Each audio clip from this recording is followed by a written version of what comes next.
J'ai sélectionné 5 questions qui m'ont été posées par les internautes sur Facebook. Il y a beaucoup qui m'ont posé des questions extrêmement stratégiques et j'ai voulu répondre à ces questions ici sur YouTube pour que vous aussi vous puissiez profiter de ces réponses et si ça peut vous inspirer, si ça peut vous aider. La première question qui a été sélectionnée, c'est: comment avez-vous fait pour rester discipliné et constante sur le long terme? Alors ça, c'est une très, très, très belle question. C'est sûr que je suis sur Internet depuis 2017-2018. Je produis du contenu. J'ai toujours produit du contenu. J'ai connu des grossesses, mes 2 bébés en 2 ans, et je continuais à produire du contenu. Je continuais à faire mes activités. Je continuais à payer mes employés. Je continuais à vaquer à certaines occupations. En fait, je continuais à être présente, quoi. Donc, comment est-ce que je fais pour garder cette discipline sur le long terme?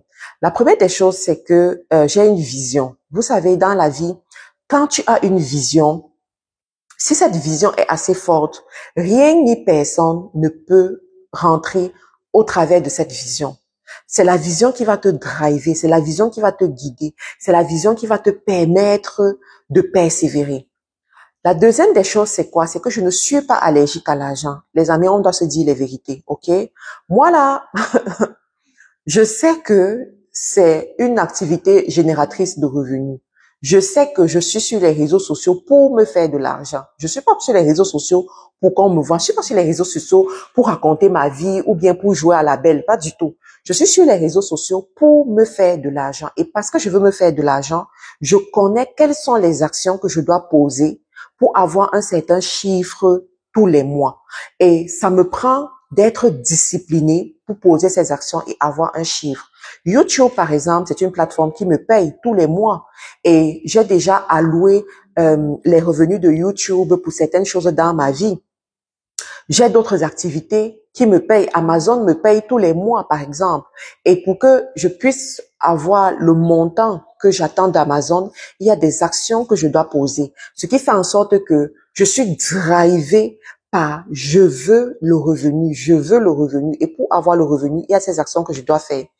La troisième des choses, c'est quoi? C'est que je considère ce que je fais comme un emploi, ce qui n'est pas le cas de beaucoup. Beaucoup parmi vous, vous considérez encore la création de contenu comme de l'amusement. Vous prenez encore les activités en ligne comme de l'amusement. Ce n'est pas ça. Vous savez, allez regarder dans le monde anglophone. Vous allez voir, il y a des gens qui se font sauvagement de l'argent grâce à la création de contenu uniquement. D'accord? Donc, moi, je vois ces choses-là. Je suis sensible à ces choses-là.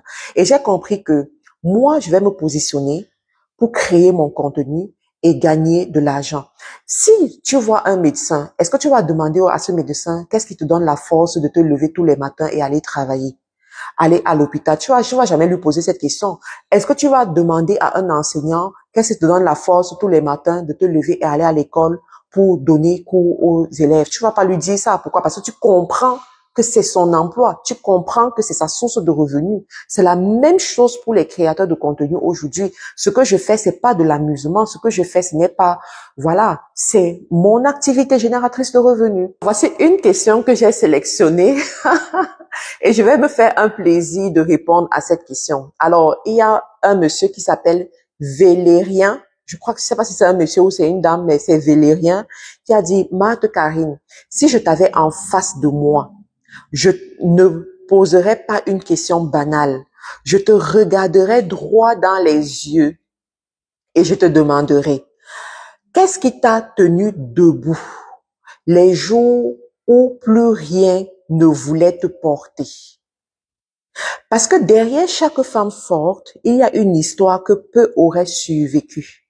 Et je sens que la tienne n'est pas faite que de succès, mais de cicatrices qui brillent dans l'ombre.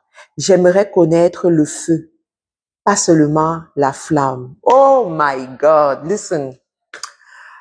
On commence par où? Alors, première des choses, je suis née d'une famille monoparentale. J'ai vu ma mère élever 5 enfants seuls, parmi lesquels 2 jumelles, qui sont ma sœur jumelle et moi. J'ai vu ma mère, à l'approche de nos anniversaires, pleurer parce que elle redoutait le moment où on allait lui demander si on aurait une fête d'anniversaire, si on aurait des cadeaux d'anniversaire. J'ai eu ma première poupée à l'âge de 12 ans. Ma première poupée à l'âge de 12 ans, offerte par ma feu marraine, ma feu nourrice, qui a été pour moi une deuxième maman, qui m'a encadrée, qui m'a gardée.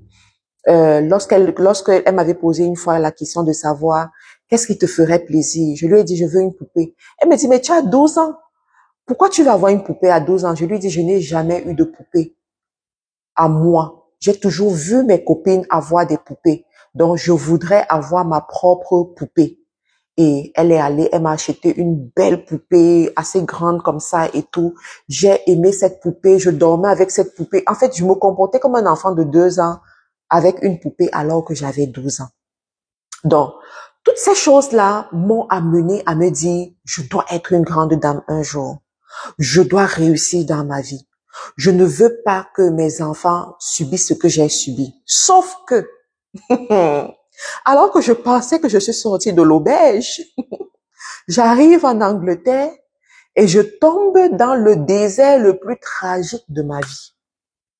Je me retrouve maman célibataire avec un enfant à bas âge et abandonnée à moi-même dans un pays étranger, difficile, rejetée de tous. C'est-à-dire que quand j'étais en Angleterre à cette période, quand j'entendais quelqu'un me dire je suis Camerounais, hein. Donc parce qu'en Angleterre, il y a des villes où il n'y a pas beaucoup d'Africains. Donc quand je rencontrais un Camerounais, je le prenais comme ma famille de cœur, de sang, comme je sais pas si vous pouvez imaginer ce que je veux décrire. Mais quand ces personnes me rejetaient, ça me faisait extrêmement mal. Et la plupart me rejetaient parce que je n'avais rien de bon à donner. J'étais pauvre. J'étais pauvre. Et on ne voulait pas que tu dises, oh, est-ce que tu peux me prêter un peu d'argent? Est-ce que tu peux m'aider comme ça? Est-ce que, voilà mon enfant, est-ce que tu peux aider? Du coup, tout ça a laissé comme des cicatrices en moi, je crois.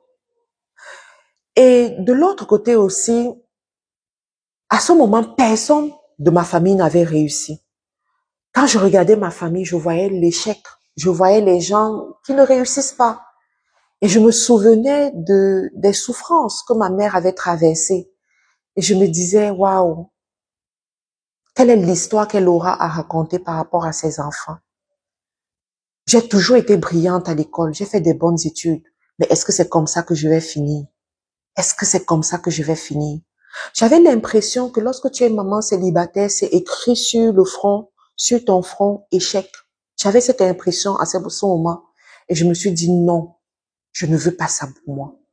Je ne veux pas ça. Il y a eu d'autres choses qui sont arrivées que je vous raconte souvent et tout. Mais ça a contribué à me donner ce fighting spirit. Jusqu'aujourd'hui, je l'ai. Je dis ce fighting spirit que tu veux accomplir. Tu veux te réaliser. Tu n'as pas peur de l'embûche. Tu n'as pas peur des difficultés. Pendant que les gens voient l'impossibilité, toi, tu vois la possibilité. Pendant que les gens voient les embûches, toi, tu réussis à voir la possibilité. C'est tout ça qui m'a motivée. Et aujourd'hui, quand je regarde mes enfants, je dis, je voudrais que mes enfants aient une histoire différente de leur mère. Je voudrais que mes enfants racontent une histoire inspirante par rapport à leur mère. Je voudrais que mes enfants commencent là où moi je me suis arrêtée. Mais pour que ce soit pertinent, il faut que là où je me suis arrêtée soit extraordinaire. C'est ça. Et de l'autre côté, je regarde aussi les femmes. J'ai l'impression que la nature, je ne veux pas dire la nature, mais la société est injuste envers les femmes. En tout cas, ça c'est un autre sujet. Je suis déjà en train d'aller sur autre chose, mais les cicatrices, je t'ai répondu. Troisième question. Quel conseil peux-tu donner à quelqu'un qui manque de discipline? Oh my God, ça c'est le problème de beaucoup, hein. Il y a des gens qui sont très compétents, qui sont très talentueux, mais à cause du manque de discipline, ils n'évoluent pas, ils n'atteignent pas des niveaux élevés. Alors, pour une personne qui manque de discipline, quel est mon conseil? La première des choses, c'est de te fixer des objectifs ambitieux, mais réalistes. Dernièrement, j'ai causé avec une dame qui me dit que elle veut faire un chiffre d'affaires de 150 millions d'euros les 18 prochains mois. Je lui ai dit, oui, c'est ambitieux, mais c'est pas réaliste. Tu peux pas me dire que, à ce moment, tu n'arrives pas à faire 5 000 euros et dans 18 mois, tu vas faire 150 000 euros. C'est pas possible. D'accord? Quel que soit le plan que tu vas mettre sur pied, c'est pas possible. Donc, fixe-toi des objectifs audacieux, mais réalistes. Deuxième des choses, il faut étudier ton corps. Étudier comment à quel moment ton corps performe. Il y a des gens qui sont du matin. Le matin, ils sont extrêmement performants. Ils peuvent faire des choses extraordinaires. Il y a des personnes qui sont du soir, comme moi. Moi, je suis plus du soir. Moi, là, je peux travailler jusqu'à 1 heure du matin, je suis pas fatiguée. Jusqu'à 2 heures du matin, je suis pas fatiguée. En ce moment, ça marche bien pour moi parce que les enfants vont dormir maximum à 21 heures. Et de 21 heures à minuit, je travaille sur mes projets. Je travaille sur mon développement. Je travaille sur mon avenir. Et ça marche bien pour moi. Demande-moi de faire ça le matin, je ne pourrais pas. Demande-moi de faire ça le matin, je ne pourrais pas. Donc, comprends comment est-ce que tu fonctionnes et maximise sur tes zones d'énergie. Maximise sur les périodes où tu débordes d'énergie. Troisième des choses, pour être discipliné, fais attention à l'état de ton corps. Je me suis rendu compte que beaucoup de gens manquent de discipline à cause de la paresse, à cause de la lourdeur du corps, parce qu'ils s'alimentent mal, parce qu'ils ne font pas assez d'exercice physique, parce qu'ils n'ont pas cette discipline de leur corps déjà. Donc, commence à faire l'effort à ce niveau-là. Réduis les quantités de ce que tu consommes. Fais attention à ce que tu consommes au quotidien. Ça va t'aider à maximiser ton énergie, à être beaucoup plus leste pour faire des choses. Troisième des choses, communique tes objectifs à une personne que je vais appeler ton policier. D'accord? Tu peux fabriquer ton propre policier. Ton policier, c'est qui? C'est une personne que tu respectes. C'est une personne qui a de l'ascendance sur toi. C'est une personne en fait, c'est une personne qui peut te corriger même. Voilà. Et parce que tu as communiqué ton projet à cette personne ou bien les objectifs que tu voudrais atteindre, quelque part dans ton subconscient, tu te dis, tu dois absolument faire quelque chose, tu dois absolument apporter un résultat et ça te mène à te lever et à persévérer. La dernière des choses que je dirais, c'est ne cherche pas à rentrer en concurrence avec d'autres personnes. Pourquoi? Parce que malheureusement, tu vas te rendre compte que il y a des gens, à un certain moment, ils abandonnent parce qu'ils se disent que l'autre est très loin par rapport à moi. L'autre fait des choses extraordinaires que moi, je ne pourrais jamais faire. Non, ne tombe pas dans ce piège-là. Chacun a son parcours. Chacun a sa stratégie. Chacun a son moment de célébration. Tu auras ton moment de célébration. L'autre aura son moment de célébration. Donc, vas-y progressivement, ok? Les amis, je pense qu'on va s'arrêter là pour cette vidéo. Je ferai peut-être une vidéo un autre jour où on remettra encore les sujets sur la table. Écrivez dans l'espace commentaire de cette vidéo quelles sont les questions que vous aimeriez me poser. Si jamais je suis en face de vous, quelles sont les questions que vous aimeriez me poser? N'oubliez pas que nous sommes à Paris le 6 septembre. Je viens avec une équipe du Canada à Paris le 6 septembre pour la grande conférence Business et Leadership qui aura lieu le 6 septembre du côté de Paris. Donc, les tickets sont en train de partir. Les gens prennent énormément les tickets VIP.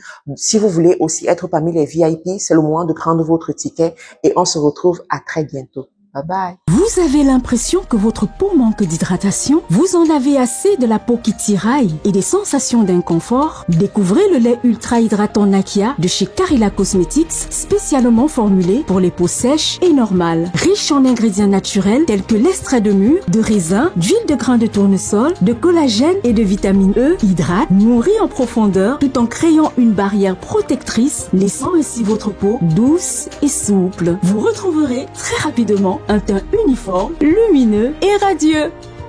Carilla Cosmetics, une marque déposée canadienne. Livraison partout dans le monde.